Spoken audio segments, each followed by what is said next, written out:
Welcome, friends. Welcome to the third installment of the School Transportation Nation podcast, your source for the latest news, trends, and updates in the school transportation industry.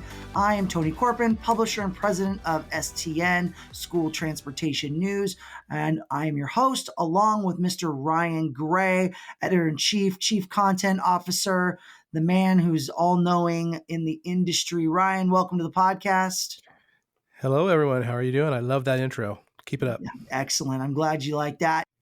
This podcast is brought to you by TransFinder, and stay tuned for later in this podcast as we have two special guests. Corey Muirhead, Executive Vice President of Logan Bus Company in New York, and also joining us is TransFinder's President and CEO, Tony Civitella. On the podcast today, we're going to be discussing how the coronavirus is impacting the school transportation industry and what is the latest news on that.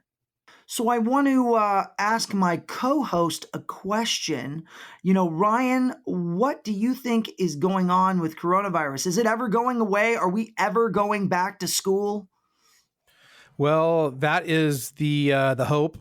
I know that the health organizations and leaders have been talking about getting things back to quote unquote the new normal this fall. Certainly, our readers are waiting with bated breath to when they can get things going again. In fact, a lot of districts and school bus companies, they are continuing operations, although as we've written about on the website and we talked about last week, the mission has changed. So we're hearing a few concerns from readers, namely, number one, pay. Are school bus drivers continuing to get paid? Some are, some aren't. Seeing a lot of public school districts that are not interrupting payment to their employees, whether they be part-time or full-time transportation. Where we're seeing some more of the issues is with contractors. And I know in a little bit, Tony, you're going to talk with Corey Muirhead from the New York School Bus Contractors Association and Logan Bus in New York City. And he'll dive more into that topic because he's really seeing the effects at the employee level directly. But what's happening is a lot of the public school districts are more able to continue operations. And by that, I mean the in-house fleets. They are able to more nimbly mobilize the school buses for food delivery, for delivering school supplies to students who don't have access to the internet for a lot of the online distance education initiatives, as well as delivering Wi-Fi itself, Wi-Fi hotspots via routers on school buses and in communities. The contractors, many of them are doing some of those same things, but what we're seeing is that continued apprehension by school districts for whatever reason to not pay. And despite provisions in the CARES Act, the federal stimulus signed in the beginning of the month, to several state executive orders, a lot of school districts are wary of paying right now, and a lot of tightened purse strings in terms of budgets. So that is definitely dominating a lot of the questions out there and a lot of the feedback we're getting from readers. Ryan, how are the school bus operators and school districts leveraging the school buses as kind of mobile Wi-Fi hotspots, right? We've heard a little bit about that, kind of the distance learning and trying to deliver connectivity. I know I see a lot of discussion for people that don't have Wi-Fi. How do they get it? What's it look like? You want to elaborate a little bit on what you're seeing out there? Sure. We posted an article talking to several school districts that are doing Wi-Fi programs in their areas to reach these students that don't have internet access or they have very spotty access. Basically, these online distance learning initiatives, they require broadband. And unfortunately, in this day and age of April 2020, there are still a lot of areas around the country, for whatever reason, whether it's families can't afford internet or it's just the coverage area is not up to par, up to the standard that the technology requires. So in the areas that school buses are equipped with Wi-Fi routers, and it's been an increasingly uh, implemented nationwide at many school districts, namely to first address field trips and longer school bus routes, so that these students can have something to do during an hour, 45 minutes on the school bus. But they've been able to leverage this technology and at the flip of a switch mobilize these school buses to address this new need. School districts are accomplishing this in a variety of ways, but one of the more interesting ones that I saw or I've seen is that a couple school districts are going ahead and they're looking at where their student needs are, and they're utilizing a lot of their existing routes to do this, as well as with food delivery. But they're going to say like an apartment building and an apartment complex, and maybe they normally pick up 15 kids, 20 kids at this apartment complex, and they're able to go and park the bus there, say between the hours of 8 and 2:30, to mirror the online learning day. And they're able to park the bus. They have a school bus driver and a monitor there and they sometimes can deliver meals at the same time. So they're really killing two birds with one stone. They're able to sometimes park a couple of different buses to extend the Wi-Fi reach, so that these students can access reliable internet, so that they can get their homework done and be receiving an education on par with their peers. I mean, Ryan, do you feel that, the cost to outfit your school buses with Wi-Fi potentially could be covered under Title One? I know we posted an article discussing that in a little depth. You want to elaborate a little bit maybe on your thought of leveraging that type of funding maybe for Wi-Fi? I know there was a little discussion about meal delivery as a possibility in special circumstances, but maybe because it's affecting student performance and access to learning, that there might be some reimbursements available for school districts to take advantage of with respect to Title I funding. Yeah, or at least be able to use their Title I funding if transportation is already a service under Title I, which a lot of school districts, especially large urban school districts, that is the case. We reached out to the U.S. Department of Education. They gave us some information, and I'm awaiting some more information from them. But the gist is that in this time, school districts, as long as they ensure that these services are meeting the underlying need of these Title I students to level the playing field, then those could be acceptable uses. A lot of times school districts, they might need waivers to apply their services to Title I funds if they had not already had those services be eligible under Title I. We asked the Department of Education about that, still awaiting a response. But it seems to be that in this time, there's so much going on. The feds are so busy. The states are so busy that there could be that loophole or that availability of funds down the road for school districts. It's all about educating kids and utilizing the school bus to do so. And that's really meeting the letter of the law as far as how I've read it. And I know some other people that I've talked to have read it. The U.S. Department of Education, again, indicated that it could be allowable use. Again, normally social services and nutrition do not fall under Title I, but exceptions are being made. So really, if a school district is interested in this, definitely explore it. I know on our website, Ryan, in that article, there is a link to submit a brief form. Is that a place where people should be going to learn more how to take advantage potentially of this program or this availability of funding? That's really for the states to access. That's a form that allows the states to submit a determination request to have Department of Education look at their existing use of funds under not just Title I, but also Titles 2, 3, 4, and 5, and the McKinney-Vento Act. under the Elementary and Secondary Education Act. So that's not really something for districts to do. That is something definitely for districts to know about. And if you can speak with your state Department of Education, ask them about that. That's something that they can definitely follow up on and give you more information on. I guess the potential of your school bus delivering laptops or educational curriculum to your home, that would probably qualify. It sure sounds like it to me. Yes, and that's what we asked the U.S. Department of Education. They are indicating that that could be the case. Again, a lot of this stuff is a case-by-case basis. It's really hard to just make a blanket statement and say, absolutely, this is acceptable, go do it. I think you really need to do your homework. You need to, like I said, involve your state Department of Education for some additional guidance. Talk to your Title I folks. School districts have Title I liaisons.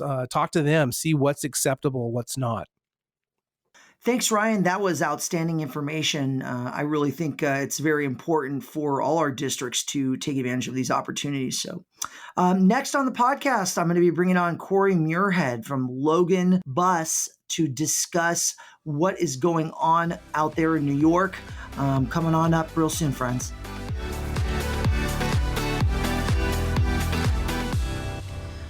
Well, friends, want to welcome to the podcast today Corey Muirhead, the Executive Vice President of Logan Bus Company based in New York City. I've known Corey for quite a long time. He's been a friend. He's out working with the NSTA. He's moved up. He's working also with the New York School Bus Contractors Association. He's elevated himself to president of that group. And Corey sure is going through a lot. He wrote a blog I had seen on LinkedIn recently, and it caught my attention. You know, the school bus industry deserves attention before it's too late. And I immediately reached out to him and said, hey, Corey, can I post your blog on STN's website? And he was very generous to allow us to share that. And since then, I think Corey's gotten quite a few people engaged on that blog. I have Corey on with us today on the podcast, so I wanted to invite him to maybe elaborate, since he's posted that blog, what has he heard from the industry? Maybe if he can lean in a little bit and share more too about, you know, maybe some additional thoughts were in conversations that you had. Corey, why don't you jump in on us? Hey, Tony, how are you? First, I want to say thank you for everything that you do for the industry, and thank you for everything that you do for me personally. Like you said, we have a good relationship. We've known each other for about 5-6 years now. You always post something about Logan Bus Company when we're in the news, or when we're trying to do something to further this, industry's good progression into the 21st century. So I want to say thank you so much to STN, and thank you to you. So yeah, the last couple of days have been a whirlwind. Not that the other 2 weeks haven't been a whirlwind, but it's just been nice to hear from continued people that I normally don't speak to, or that have seen the blog post, or have reached out to people that work for me and have said, hey, this came across our timeline, or our CEO shared this with us, and this is great for the industry, and it's phenomenal. And some of the things that have come of this is, I've had, a couple of government people. How you could see on LinkedIn when someone looks at your profile, but it doesn't say who. I've had a couple of those things pop up. So it's getting to the departments that it needs to get to via just, word of mouth and resharing and stuff like that. And that's great. But, we've sent it to the governor's office. We've blasted it out to the newspapers. Newsday, which is a publication down here in Long Island, picked it up, and they ran a story today about the 4,000 jobs that were lost on Long Island, and they made reference to the article as well. So all of that has been great. But I think the most important thing that's come of it have been the transportation industry leaders in other states that have reached out to me and said thank you. And they've shared some other things with me too. I'm looking at a memo right here from New Mexico. His name is Ryan Stewart. He's a Secretary of Education out in New Mexico. He issued a memo to all the superintendents, transportation directors, and business managers explaining all of the things that I explained in my article.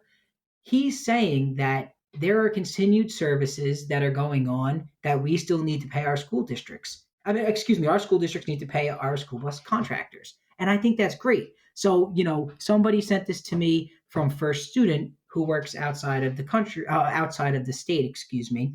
And they've said, hey, look at this, that this was sent out statewide in New Mexico. Now, what do you think I did? I immediately sent this to my lobbyist. I sent this to my superintendents. I sent this to my school board officials. And I said, look at what other states are starting to do. Look at how important this is to other states and how essential this is. And what's sad is that New York school districts, private contractors represent 63% of all transportation in New York schools. I don't know what the split is in New Mexico, but I've always heard that New York is one of the most predominantly privately owned school bus contractors, school bus contractor heavily favored. So if New Mexico is taking the initiative to say pay your school bus contractors in a 3-page memo explaining all the things that school bus companies do and all the ancillary, albeit essential though, continued services that they provide, it's upsetting that New York hasn't taken that step yet. So, like I said, one of the greatest things that have come in the last 3 days from that article is hearing about all the other states and what the other states are doing. I just heard that Pennsylvania also passed legislation. The governor signed into law a Senate bill that should get school bus contractors paid. I've heard Connecticut is doing something like that. And then I've spoken to people in Illinois, Minnesota, California, etc. And we're all coming together and we're trying to take talking points from what they're hearing from their school districts and what they're hearing the problem is on being paid, and we're trying to mold a overall conversation on what is the law, what are we doing that is considered continued essential services, why we should be paid, and what would happen if we do not get paid and school districts expect service when school starts again. And one thing I'd like to bring up that somebody emailed me and they said to me, there's a couple of letters that have gone out from school districts, not only in New York but other places, and they have said, when school resumes, we expect you to be ready, willing, and able to comply with the contract. And when somebody says that to you, you start to think, if you have to be ready, willing, and able, don't you think that that's a continued service within itself? So what we've done now is that contractor and I have gone to our attorneys and we've been looking into this. So it's been really great to hear the different opinions from other school bus owners. It's been great that the industry has shared it, and I'm just very, very happy. The reason I wrote that article was out of mere emotion. I was very upset with the school districts that I've broken my back for that decided they weren't going to pay at the advice of their attorneys, which I think were ill-informed. And I think that the interpretation of a law, there's two sides of a lawsuit at all times. So there's always going to be miscommunication and just difference of opinions in law. And I think that their attorneys are advising them incorrectly. So talking to other school bus companies, talking to other industry experts, and gathering the information we need to try and get the governor and get the people in charge to make this a priority and finally just rule a decision and make it clear cut what needs to happen moving forward has been great. It's been challenging, and I'm happy for all the people that I've been speaking to because the industry has never come more together. And I think it's great. Unfortunately, yes, it's very terrible circumstances. It's a crisis, but you really see, we're a for-profit industry, and that sometimes has a negative connotation to it. I have never seen privately owned businesses care so much about their employees and the people around them and the school districts and the children than I have in the last 3 weeks. And that's heartwarming, and that speaks volumes about our industry. Corey, you and I had spoken before about the people, and I think that is the core of any company, right? Your staff. With all the things going on and all the challenges you're being thrown in New York, how's it affecting your people? How is Logan Bus supporting its team? How would you recommend others support their teams in school transportation? Well, yeah, it's certainly challenging and it's certainly emotional. And I think that, each business has a decision to make and they have to be um, within their comfort zone on the level of, um, I guess, the level of support that they could show their employees. But look, our employees, some of them are laid off, some of them are working from home. But one thing that we've certainly done is all of the office employees, we've kept their health insurance. Nobody should go without health insurance during a global health crisis right now. And while the offices are shut down and they could collect unemployment and they can get the extra $600 in the stimulus, if we were to completely lay them off, then they would have to go on Cobra or they would not get health insurance. So what we've done is we furloughed them and continue to pay for their health insurance so that they could collect unemployment and at the same time try and collect their health insurance. God forbid there's an issue, but there's really nothing we could do on the drivers because we've had to lay them off because of the mere numbers. I'm at 300 drivers laid off and running, and I just, it keeps me up at night that those employees who some have worked here for 15, 20 years aren't receiving health insurance, like I said, in the middle of a global health crisis. It's very upsetting. And it's upsetting that, they've been here for 15 years and this is how they're treated. And it's an extremely unfortunate situation. But the one nice thing that we've done is we've continued to reach out to them. My dispatchers, my managers have had subsequent conversations with them since the layoff. Our layoff letters were basically saying, hey, look, the districts aren't paying for your contract. You're laid off. Please collect unemployment. Here's the steps to collect unemployment. Here's the steps to collect stimulus package unemployment benefits as well. So we've tried to walk them hand in hand. Here's what you could do to try and get free health insurance through Obamacare and things like that. Our support staff has gone above and beyond to try and help out the laid off employees. We told them the second school's open, you have a job with us. If you need to do a medical or a road test or anything, or you need to study for any type of course, or you have hours to complete on your refreshers, you're still employed by us. Come and take them, or come and do it, or we'll facilitate it. We'll somehow get you to where you need to be. So it's really just making sure that the employees know that they're a part of a team and not one person is more important, and that we're all in this together and we're all navigating these choppy waters, and we're going to try and do everything in our power to keep them whole and work with them. And we're doing that by just holding their hand throughout this process. Really wise words there, Corey. And, round of applause to you and Logan Buss for taking care of your staff and doing the best you can to weather this situation. And there's a lot of challenges out there. And I think, before we let you go, I wanted just to let you say one last thing that you would, you rang the bell. You really wanted to let people know how they can help out and, who should they talk to? It sounds like you have resources you're sharing things with. Should they be writing an article or sharing how they feel through social channels and sharing it through their networks? I mean, what would be a great next step for people to kind of continue that charge to, work with legislators to make sure that their teams get paid, that their contractors get paid? What would you think that would be good advice for them? So the easiest way I could sum it up in my mantra for the last 3 days has been make noise. Make noise. And that's what I mean. The title of my article was Pay Attention to the School Bus Industry Before It's Too Late, because everybody takes the school bus industry for granted. They think the bus is going to be there in the morning to pick their kids up and it's going to be there in the afternoon to drop them off, and nothing goes on behind the scenes to do it. This is a very narrow industry, but it runs miles deep. People are uneducated on that part of it. People don't understand all of the intricacies of the school bus industry. They don't understand all the compliance issues or the regulatory mandates. They don't understand how much it costs to run a school bus, how expensive a school bus is, how expensive insurance is. And the only way that they're going to explain that is if insider industry experts explain it to them. And the way you make noise is you educate people, and then, yes, you share articles. You contact your local elected official daily. You send them the articles. You send he or she a link. You call their office asking, what do they do?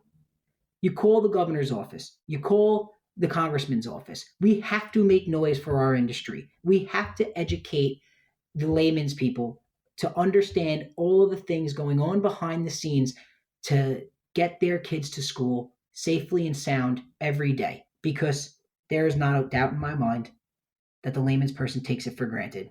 And there's no better situation than now to show you how they haven't been taking it for granted.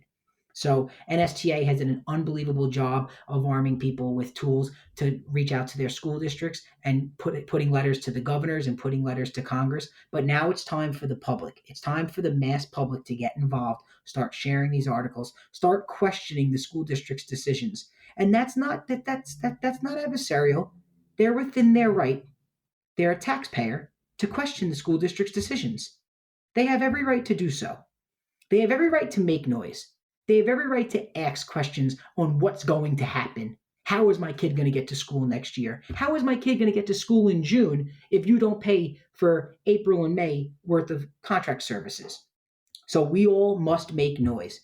Continue the articles, continue sharing them. Call your local officials, call your governors, post it on Facebook, reach out to your parent teacher associations, reach out to your school boards, do everything you possibly can. And the easiest way to sum that up is to make noise. Special thanks to Corey Muirhead for joining us today on the School Transportation Nation podcast. Really great insights. Let's all make noise together, guys. We're going to take a break and come back, and we're going to hear from Antonio Civitella, CEO of TransFinder, on how their clients are leveraging technology, and find out some more things that TransFinder is doing to support the school transportation community. Welcome back, friends. Now I have with me TransFinder President and CEO Antonio Civitella. Tony, how are you? Doing great today? Doing very good, Tony. You know, I think it's really important to talk to you today because TransFinder has such a huge client base, and you guys are such an innovative technology company. I want to find out and share with the School Transportation Nation listeners how TransFinder is supporting its customers and dealing with the coronavirus pandemic. Well, Tony, that's an amazing question. I tell you. So on March 13th, our company completely changed its business. We went 100% remote. And the interesting way is that we really didn't miss a beat. In 90 minutes, we closed our last support call in the office. And then 90 minutes, another support call was closed at someone's house. So we're seeing transportation departments just like this, just rise to the occasion. And it's really, there's a huge challenges that we all have. And we're seeing our clients using our software to help drivers deliver foods to their kids' house, to technology, Chromebooks, homework, even hotspots, and seeing things. So the way our clients are really stepped up to the plate and really making things happen, I got to say, our team's done the same thing too, and we've risen to the challenge as well. You know, Tone, that's really great to hear, and I want to hear a little more about how TransFinder has stepped up in terms of, improving district communications. Tell us about that a little bit. Well, I tell you, it hit me the day after we went remote, trying to figure things out, right? And I've been telling everybody, we got to figure things out. Just step up and just think about it. So it hit me. And I thought about it, that we actually have something that we give away to districts to help them to stay in better touch with their families. So it's our newest app. It's called Stop Finder Communication. This is a secure two-way communication tool that allows parents to ask questions to school leaders to get quickly replies. And there, again, it's very secure. So you'll be able to have parents go back and forth to make sure that if they have questions, it's going to just be only for them. So this is really, we've noticed that it's not just for our clients. We're making this product available to really everyone. And we don't even have to have routing software to use this product. So the neat thing about this is that even school districts are now realizing, well, maybe it's not just communicating with parents. They're even using this app to communicate with each other because the staff is going to be different places. And so now they're using the app to almost send messages, and you could take a picture. You could even attach a picture. And some great things going on. There's these parades are going on, of course, around the United States. So someone could actually take a picture, and that could securely go right to the administrators. And again, this is available to everybody, and it's for free for the remainder of the school year. So if you want to get more information, it is on stopfinder.com and tells you all about this product. Wow, Tone, that's super very forward thinking. I think that, our listeners would love to take advantage of that. It's stopfinder.com to take advantage of that free offer. Really great of you to do that. Another thing that I saw recently was that, Transfinder recently sent us a press release about a transformational new routing tool for the industry. Can you elaborate on that a little more and tell our audience what you're cooking on and what they have in store? How do they take advantage of it? Awesome, Tom. Well, listen, this is a product that we've been working on for many years. And at the beginning of the year, I told my team that we're going to have Route Finder Plus available April 6th. And of course, everyone's looking at me like, April 6th, yes. And then it's going to be ready for prime time. So listen, when I put a date on something, there's no wiggle room. And of course, we had a lot of things going on this several weeks, like we all know this. But get this, on April 6th, Plus went live. And we already have clients at this point already taking on this upgrade. This is a browser-based solution. It's faster, safer, and smarter than our other products that we've ever developed in the past here. So it's really a product that is powerful, and we know this is going to change the industry. And the timing is just right because so many people now are working from home. And because it's a browser-based system, these routers could literally be working from home as long as they have internet connection. We really believe the timing is just right.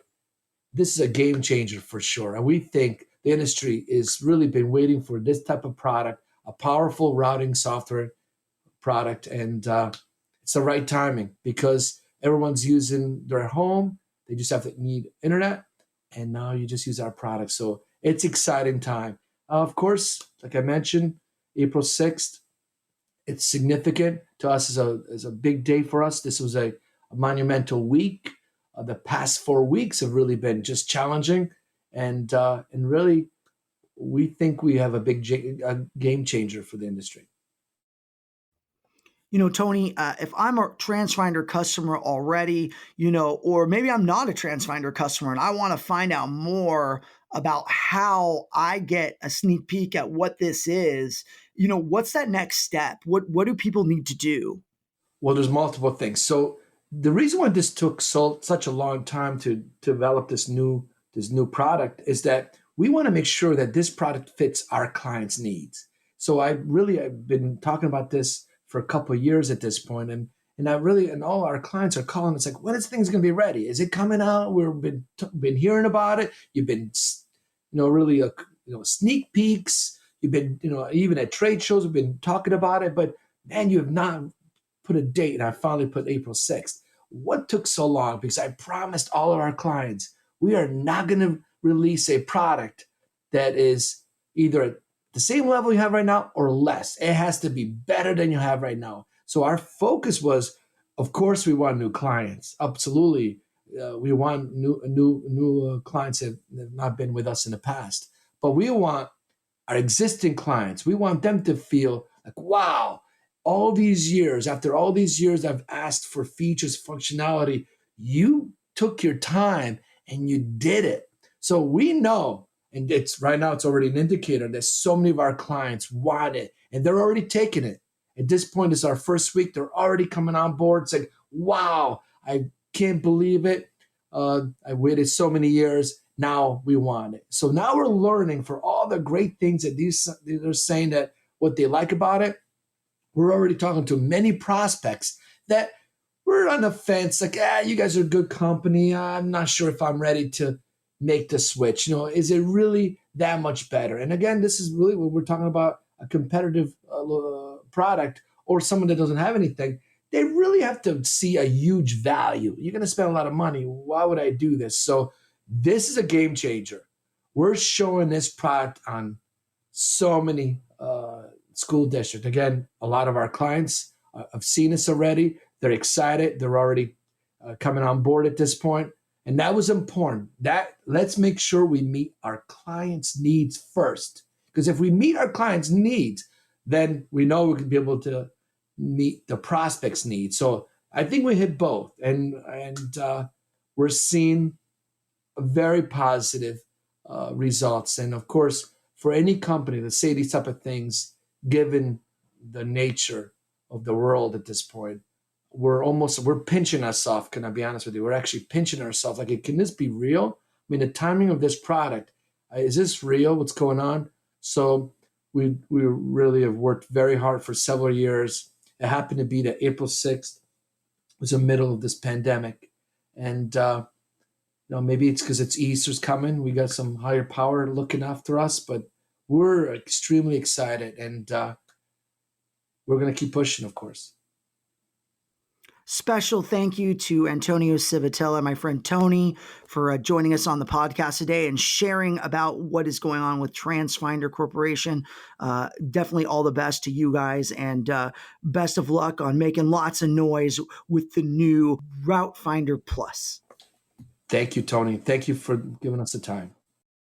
Well, that's all for today, friends. I want to thank my co-host, Mr. Ryan Gray, and our guests, Corey Muirhead and Tony Civitella, for joining us today. Don't forget, you can visit stnonline.com to stay updated on all things school transportation, especially the coronavirus and how it's affecting student transporters. You can also subscribe to this podcast through Apple Podcasts, Deezer, Spotify, Stitcher. I'll see you next time for the School Transportation Nation podcast. Take care.